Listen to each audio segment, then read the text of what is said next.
Aquí reposan los restos de un buen amigo, un alto militar norteamericano cuya identidad no debo revelar, al menos por el momento. Él forma parte de la historia que quiero contarle, una historia oscura que usted probablemente no creerá. Pero ese es mi deber, sembrar la duda. Sígame y descubra una historia que jamás fue contada.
Siempre estuvo ahí.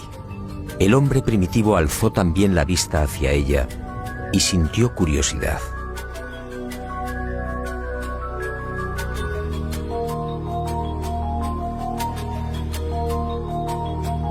Después llegó el miedo y la luna fue adorada.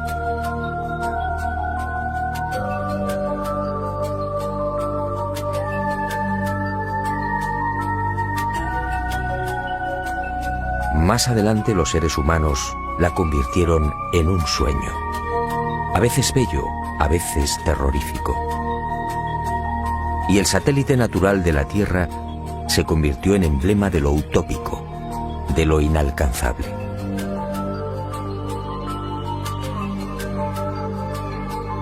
Hasta el siglo XX la Luna fue propiedad de poetas y soñadores. Algunos más audaces llegaron incluso a describirla. En el año 499 a.C., el filósofo griego Anaxágoras enseñaba que la Luna es un astro habitado, con infinidad de valles y montañas. Y otro tanto pensaba Demócrito, el creador de la teoría atómica, nacido también en el siglo V a.C. Pitágoras creía igualmente en una luna viva y habitada.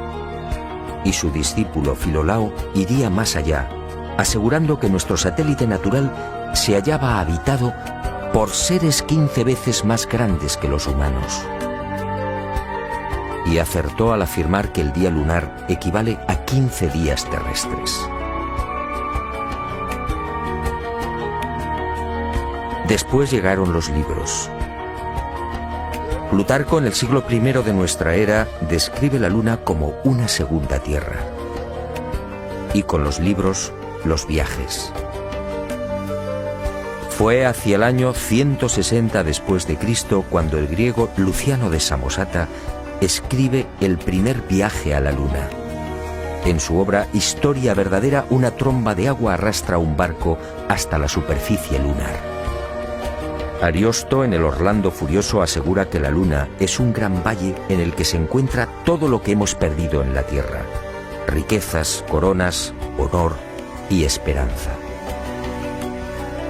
En 1638 aparece en Inglaterra El hombre en la Luna, otro libro que causa sensación. Su autor, el obispo Francis Godwin, envía a la Luna al aventurero español Domingo González con la ayuda de una pareja de gansos amaestrados. Fue con Galileo en el siglo XVII, cuando las viejas ideas de los griegos sobre la Luna empiezan a tomar consistencia. Galileo inventa el telescopio y queda asombrado al contemplar los cráteres y las grandes superficies oscuras que son identificadas con mares. En 1647, John Hevelius traza el primer mapa lunar y lo publica en su libro Selenografía, afirmando que la Luna estaba repleta de ciudades. Entusiasmado con estos descubrimientos, Cyrano de Bergerac publica en 1648 su célebre Viaje a la Luna, un libro asombroso en el que por primera vez se habla de cohetes. Cyrano describe 2 astronaves, una impulsada por la evaporización del rocío, la otra por un cohete de 3 fases. Sería este trabajo justamente el que serviría de inspiración a Julio Verne y a los padres de la astronáutica moderna. En 1671, Querubín de Orleans publica un segundo mapa lunar. El interés del público es tal que en 1865 se publican 6 libros sobre temas espaciales. El más conocido fue sin duda De la Tierra a la Luna, del genial Verne. Y en 1903, el ruso Tsiolkovsky proporciona las pautas que servirían de modelo a la cohetería del siglo XX.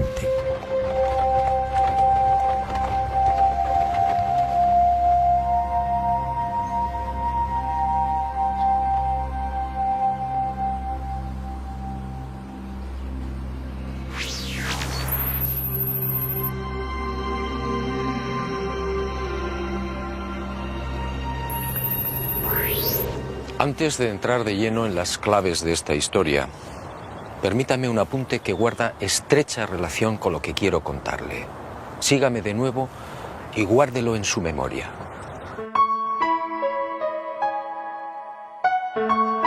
Además de esas viejas y románticas ideas sobre la Luna y de la literatura más o menos fantástica sobre los viajes a nuestro enigmático satélite natural, la historia de la humanidad aparece igualmente repleta de otros no menos misteriosos fenómenos registrados en la superficie lunar. En el verano de 1178, al poco de ponerse el sol, un grupo de monjes de la Catedral de Canterbury observó en el filo de la Luna un formidable resplandor acompañado de gigantescas llamaradas. En 1789, el astrónomo Schroeder contempló atónito una enorme zona iluminada en la llamada región de los Alpes lunares.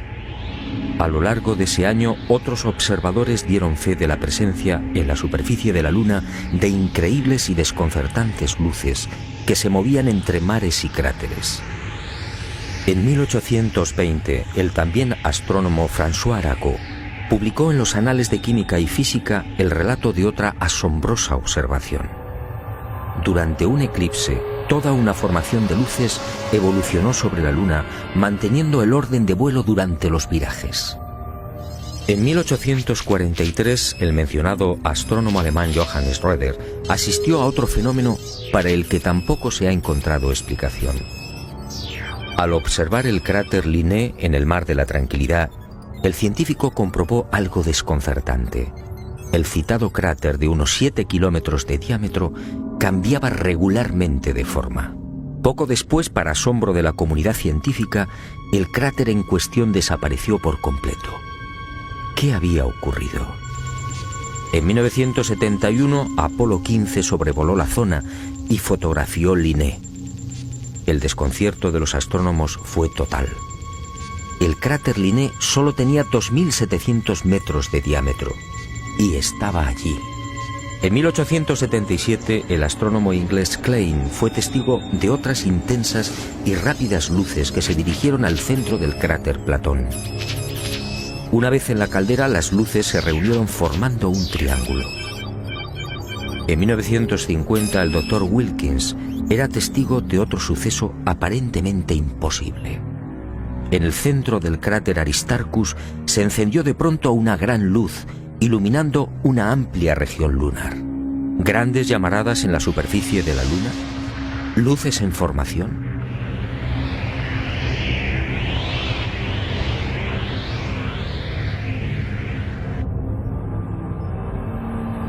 ¿Qué estaba pasando en la Luna?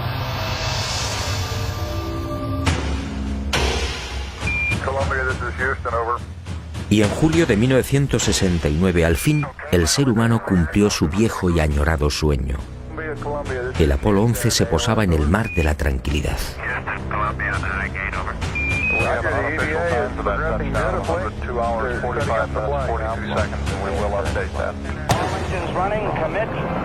Y el mundo vibró con aquellos primeros y tímidos pasos de Neil Armstrong.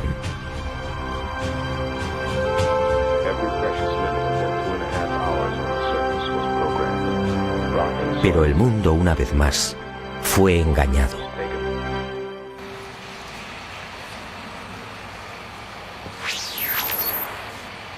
Muchos de los que vivimos aquel histórico y emocionante momento nos hicimos la misma pregunta. ¿Por qué ese obsesivo interés por conquistar la Luna? Fue el alto militar norteamericano al que me he referido y al que desde ahora llamaré Mirlo Rojo, quien años más tarde respondería con una información que me dejó perplejo. Una información secreta que muy pocos conocen. Las nuevas generaciones no saben o no recuerdan. A la Luna se fue a investigar, sí, y se ha dicho también que fue una cuestión de prestigio. Una especie de apuesta entre soviéticos y norteamericanos.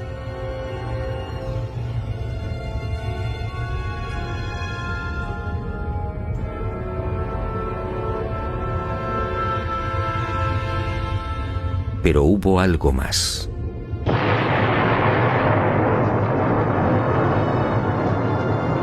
En los años 50, tras la amarga experiencia de la Segunda Guerra Mundial, soviéticos y aliados se embarcaron en una loca carrera de armamento.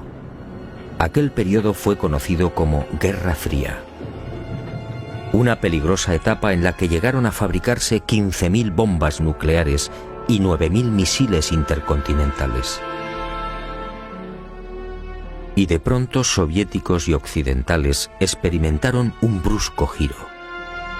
De la noche a la mañana, sin aparente justificación, la URSS sorprendió al mundo, situando en órbita el primer satélite artificial, el Sputnik. Era el 4 de octubre de 1957. Y armas nucleares y misiles intercontinentales quedaron en segundo plano. ¿Por qué? Y la opinión pública, atónita, asistió a otra sucesión de acontecimientos no menos desconcertante. Estados Unidos se enganchó también a la incipiente carrera espacial, manteniendo en la sombra su obsesión armamentística. Pero los soviéticos mantuvieron la delantera. Mientras los norteamericanos fallaban una y otra vez en los lanzamientos, el 12 de septiembre de 1959, el Lunik 2 ruso conseguía el primer impacto en la Luna.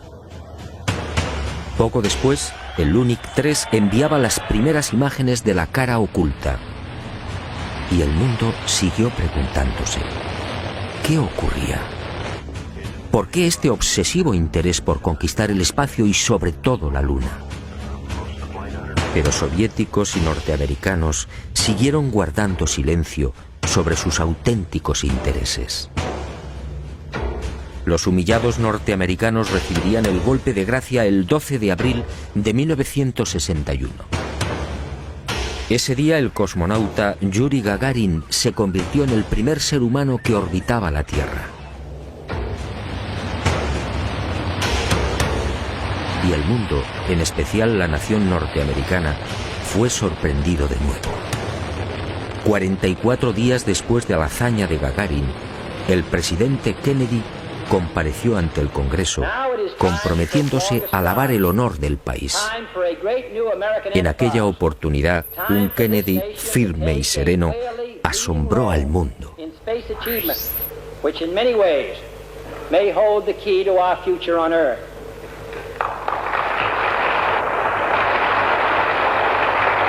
I therefore ask the Congress, above and beyond the increases I have earlier requested for space activities, to provide the funds which are needed to meet the following national goals. First, I believe that this nation should commit itself to achieving the goal, before this decade is out, of landing a man on the moon and returning him safely to the Earth. ¿A qué se debían estas extrañas prisas? ¿Qué estaba ocurriendo? Aparentemente las palabras de Kennedy obedecían a la necesidad de recuperar el prestigio y la hegemonía militar. Y era cierto en parte. La verdad era otra. La verdad llegaría años más tarde y de la mano de Mirlo Rojo. Él confió en mí y me hizo partícipe de su gran secreto. Un secreto tan espectacular como diabólico.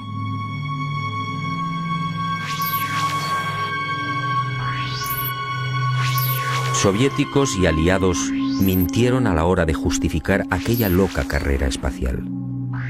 Todo empezó en la década de los años 40. En esas fechas, las intensas oleadas ovni registradas en el mundo pusieron en máxima alerta a los militares soviéticos y aliados. Para ellos estaba claro: aquellos objetos pertenecían a civilizaciones no humanas, civilizaciones muy avanzadas.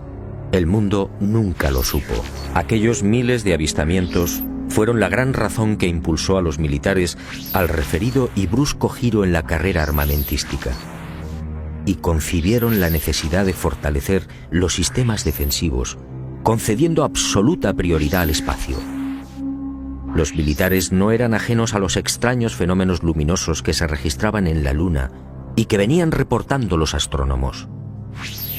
Y desde los años 50, tanto Estados Unidos como la antigua URSS redactaron planes concretos para pisar el satélite natural y establecer bases que, según ellos, pudieran controlar y contrarrestar la presencia de estas astronaves no humanas.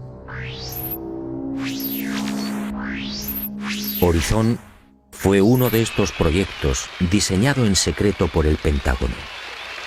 Ni siquiera Kennedy tuvo conocimiento del gran plan. Sencillamente fue engañado. Y consideró de buena fe que los Estados Unidos deberían ser los primeros en ese supuesto desafío técnico y científico. Según Mirlo Rojo, la campaña de intoxicación desplegada por las diferentes agencias gubernamentales norteamericanas y los servicios de inteligencia hizo el resto. Kennedy y la opinión pública mordieron el anzuelo. En la noche del 24 al 25 de julio de 1955 se produjo un nuevo incidente ovni que aceleraría los planes de los militares. Esa noche los observatorios astronómicos de Leningrado y Monte Palomar descubrieron un gigantesco cilindro a 500 kilómetros de la Tierra, orbitando a 30.000 kilómetros por hora. El objeto tenía más de 10 kilómetros de longitud. Días después, soviéticos, norteamericanos, franceses e ingleses se reunían en secreto en Ginebra, confirmando sus temores. Aquella formidable máquina, obviamente, no era humana. Pero ocurrió algo imprevisto. Los soviéticos no aceptaron los consejos y directrices de los militares aliados para establecer un proyecto conjunto en el control del espacio. Y el 4 de octubre de 1957, ante la sorpresa del mundo y la irritación de los aliados, tomaron la delantera con el ya referido lanzamiento del Sputnik.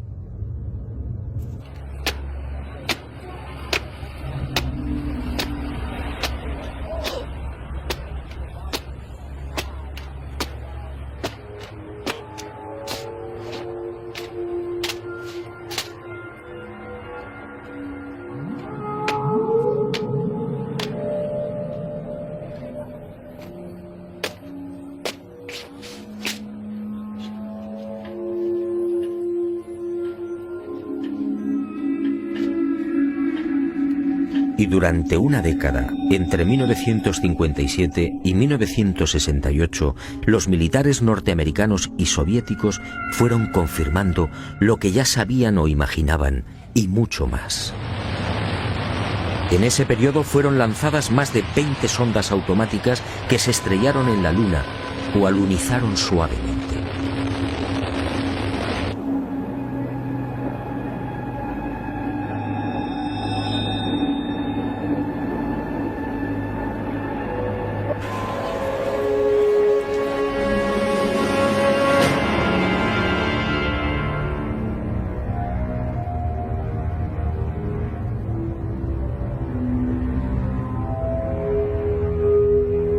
En total, sin contar las imágenes obtenidas por la URSS, la NASA recibió 230.000 fotografías del satélite natural. La Luna fue fotografiada en su totalidad y a muy diferentes alturas. Pero los militares que controlaban y controlan la Agencia Espacial Norteamericana no dieron a conocer muchas de esas imágenes. ¿Por qué? ¿Qué mostraban?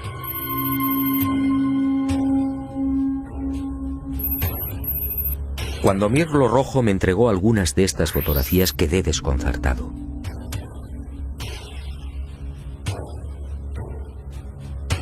Se trataba de imágenes altamente confidenciales, jamás divulgadas.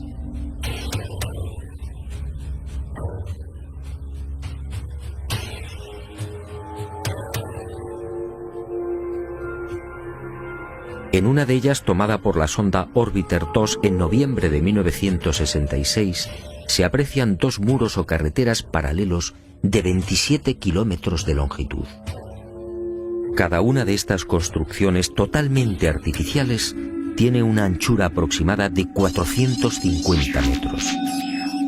En el muro o carretera de la derecha se aprecia incluso un curioso detalle. La construcción ha sido alterada rompiendo la impecable línea recta con una curva de 1000 metros. En otra de las fotografías, los militares norteamericanos descubrieron lo que llamaron la Gran Presa, una no menos enigmática construcción de 5 kilómetros de longitud al norte del Mare Imbrium. El 19 de noviembre de 1966, la misma Orbiter 2 captaba a 48 kilómetros de altura y sobre el Mar de la Tranquilidad otra extraña formación. En esta ocasión se trataba de enormes pilares o monolitos perfectamente alineados de 3 en fondo. En total, 30 obeliscos de idéntica altura. Aquello obviamente no podía ser una formación natural. En total, según mi confidente, NASA terminó censurando 900 fotografías. Todas ellas pasaron directamente a los archivos del Pentágono. En ellas se distinguen grandes plataformas, posibles ruinas de edificios o ciudades, carreteras y gigantescas cúpulas. Las sospechas de los militares en efecto se cumplieron y prosiguieron con el plan previsto.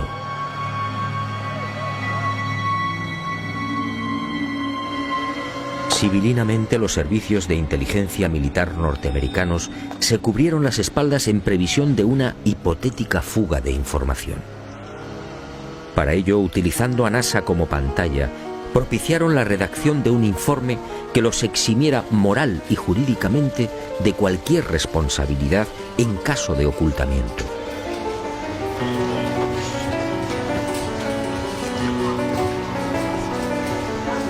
Este documento, conocido como Informe Brookings, redactado por prestigiosos científicos, sociólogos, políticos y economistas, fue presentado a la Cámara de Representantes e impreso en abril de 1961, curiosamente un mes antes del célebre discurso de Kennedy en el Congreso. Es decir, cuando NASA, la gran tapadera de los militares, estaba a punto de recibir luz verde y los necesarios dineros para el proyecto Apolo. En este informe, además de reconocer que la vida extraterrestre es una posibilidad real, se aconseja a NASA que no difunda los posibles hallazgos que pueda encontrar en la carrera espacial. En la página 215, en la sección titulada Implicaciones de un descubrimiento de vida extraterrestre, el documento señala que la exploración del espacio podría desembocar en el hallazgo de artefactos no humanos. En ese supuesto, continúa el informe Brookings, nuestra civilización se vería amenazada por un irremediable proceso de desintegración, tal y como ha sucedido en la Tierra en otras épocas y con otros pueblos. Este documento, efectivamente, no deja en buen lugar a la supuesta democracia norteamericana. Hablemos claro. En el informe Brookings, sencillamente, se anima a NASA a ocultar información. Y eso fue lo que hicieron.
En el viaje de ida hacia la Luna, el Apolo 11 vivió una primera experiencia que también fue silenciada.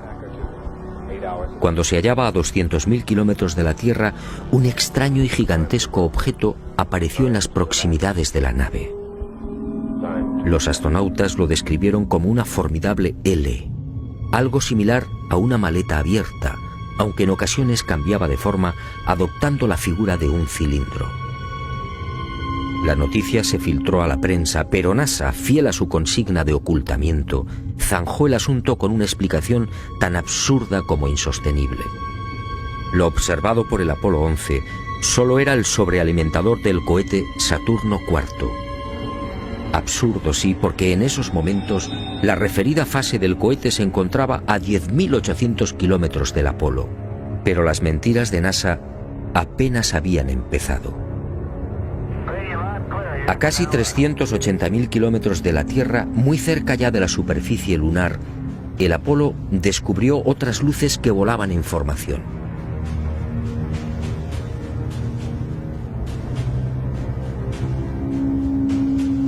Según Mirlo Rojo, aquellas luces parecían esperar al Apolo 11.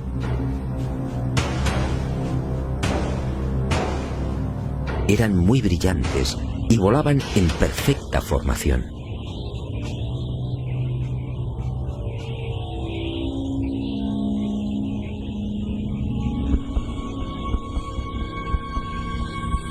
Poco después se alejaron a gran velocidad, desapareciendo hacia la superficie de la Luna. Los astronautas tenían razón. Aquello parecía un recibimiento. Pero lo más espectacular estaba por llegar.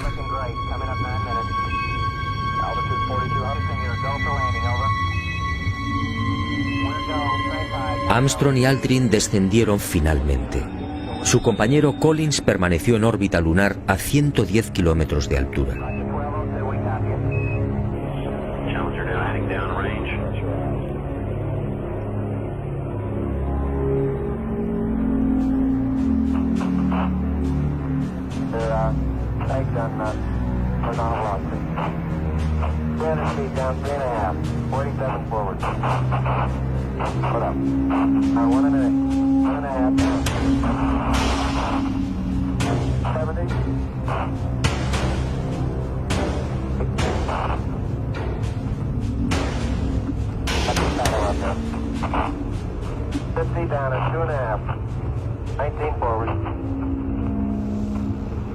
Altitude, velocity, light. 3.5 down. 220 feet.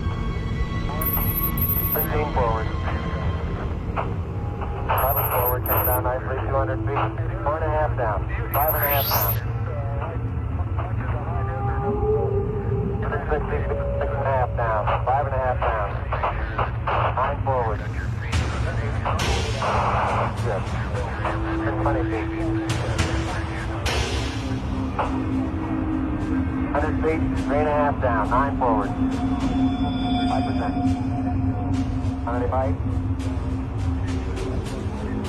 75 feet. That's looking good, down a half. 6 forward. Challenger now heading downrange.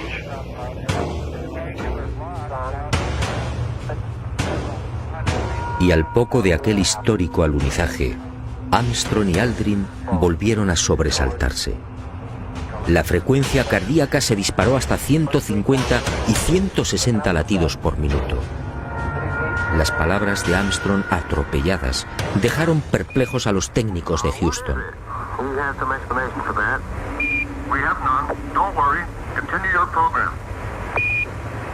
Oh boy, it's really something super fantastic here. You could never imagine this. Roger, we know about that. Could you go the other way? Go back the other way. Well, that's kind of rich and pretty spectacular. My God, what is that there? That's Roger, what the hell is that? Don't tango. There's kind of light there now. Al otro lado del cráter, existente a poco más de 60 metros del Águila, habían aparecido unas naves y unos seres, objetos en forma de disco y perfectamente alineados sobre el terreno. Y junto a ellos varios seres muy altos, con trajes blancos y ajustados. Cuando los astronautas, obedeciendo las insistentes órdenes de Houston, trataron de filmar, objetos y seres desaparecieron.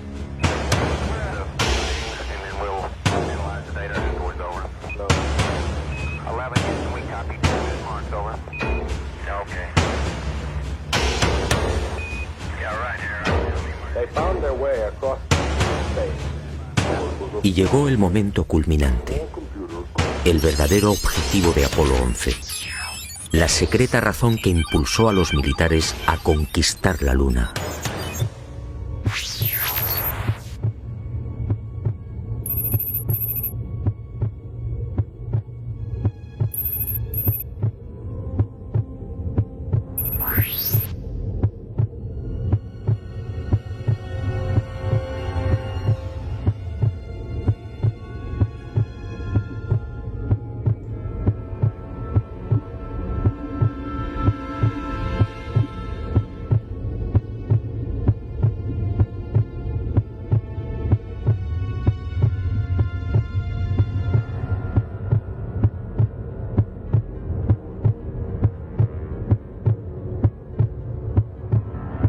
Esta fue la verdad, la única y secreta verdad. Aquel 21 de julio de 1969, Armstrong y Aldrin se alejaron escasos metros del módulo, filmando esta increíble construcción. Esta película de 14 minutos jamás fue difundida por NASA.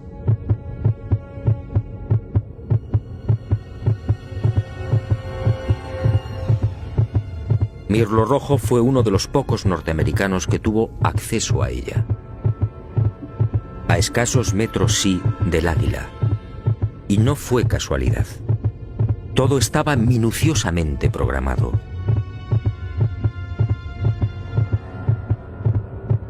Estas misteriosas ruinas, como otras igualmente filmadas por los restantes Apolos, habían sido fotografiadas con anterioridad por las diferentes sondas automáticas.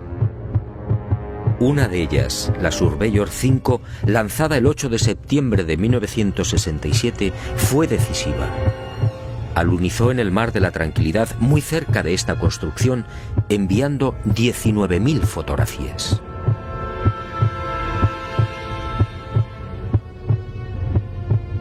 Edificios en ruinas. Edificios en la superficie de la Luna. Edificios aparentemente de una gran antigüedad. Pero, ¿quién los había levantado? Nosotros los humanos, obviamente no. Solo quedaba una respuesta. Esto era obra de una civilización no humana.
Los militares habían satisfecho la primera parte de su diabólico plan.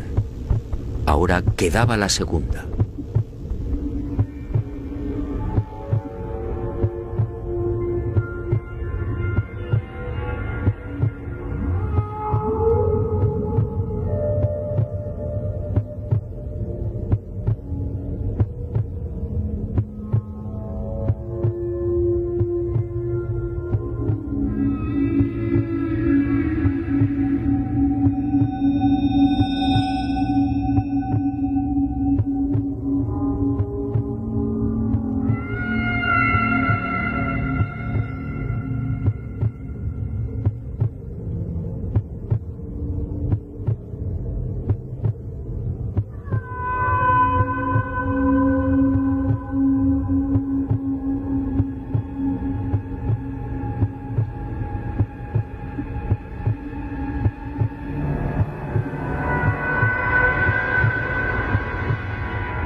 Según mi confidente, los astronautas procedieron a lo programado. Recogieron muestras de los muros, tomaron medidas y se retiraron.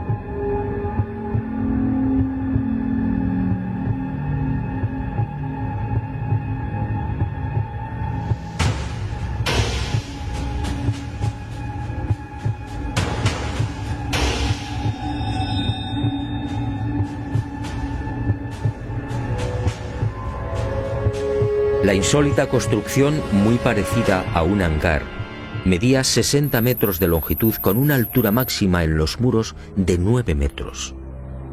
Presentaba 12 huecos o ventanas y una especie de puerta frontal de 5 metros de fondo por 3 de altura.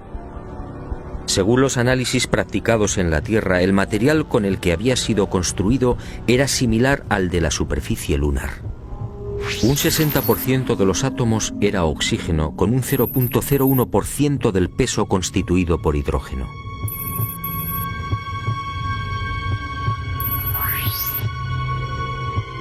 Las paredes se hallaban muy erosionadas. Esta circunstancia, dado que en la Luna no existe prácticamente atmósfera, hizo pensar a los militares que el edificio en cuestión podía tener varios miles de años.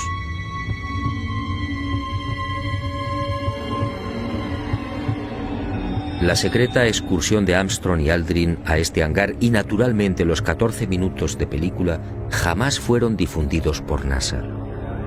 Oficialmente no existen. Pero poco faltó para que la increíble aventura se filtrara a la opinión pública.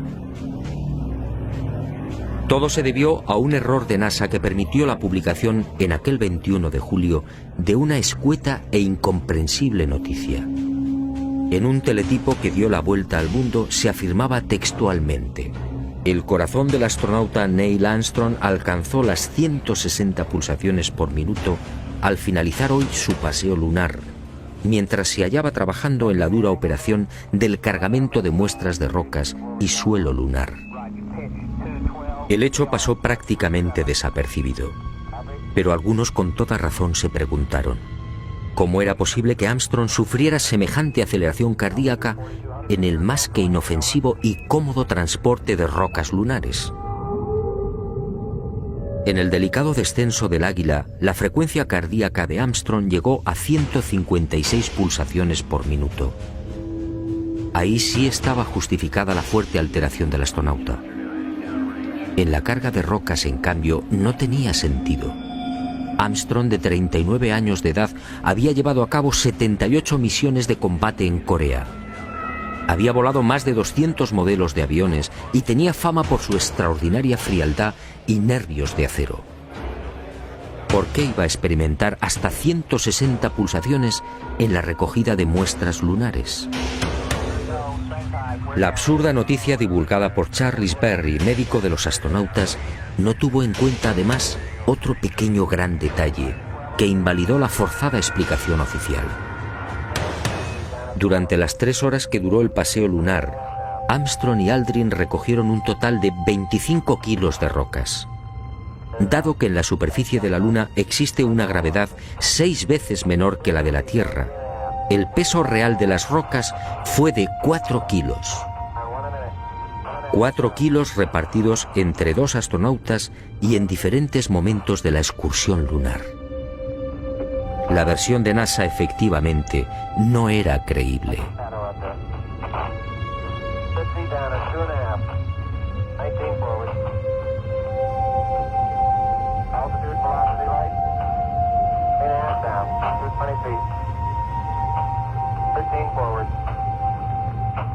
Una vez más, mintieron.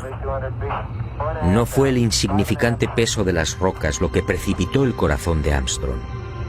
Fue la visión de aquel edificio.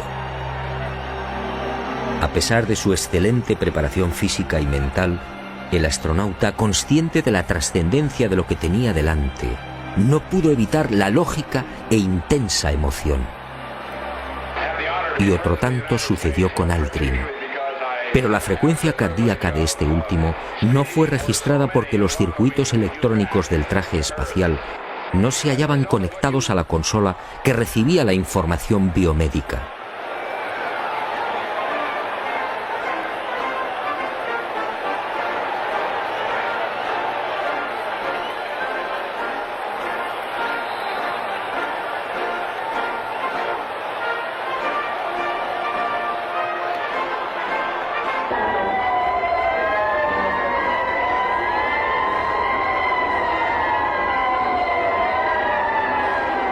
Los hombres del planeta Tierra posaron aquí su pie por primera vez. Julio de 1969. Hemos venido en son de paz, en nombre de toda la humanidad.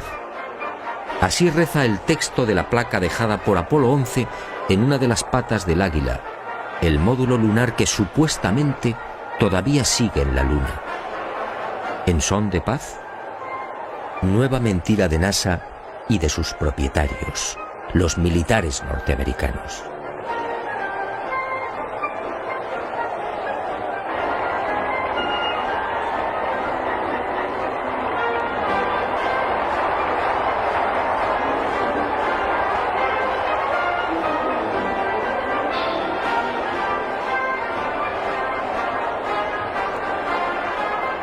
Mirlo Rojo fue contundente. Hasta diciembre de 1972, fecha en la que se interrumpe el proyecto Apolo, otras 5 naves volaron a la Luna.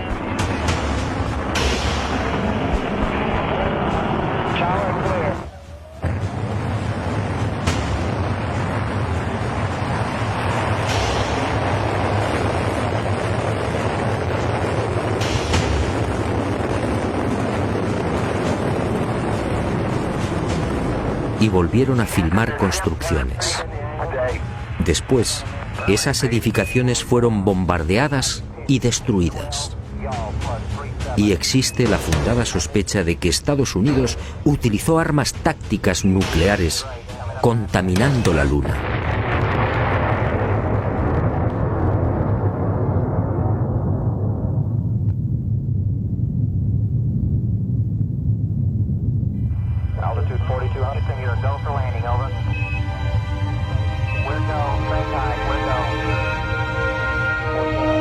Así se cerró la segunda fase del diabólico plan.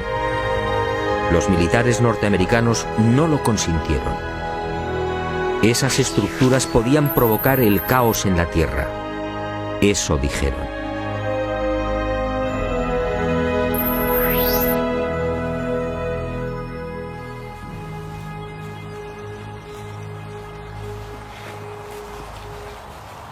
Sí, amigo. En los restantes Apolo sucedieron muchas cosas, cosas extrañas y secretas. Pero esa es otra historia que quizá algún día me decida a contar, suponiendo, claro está, que siga vivo. Por cierto, desde aquel diciembre del 72 han transcurrido más de 30 años. ¿Estamos pensando lo mismo? ¿Por qué nunca se volvió a la Luna?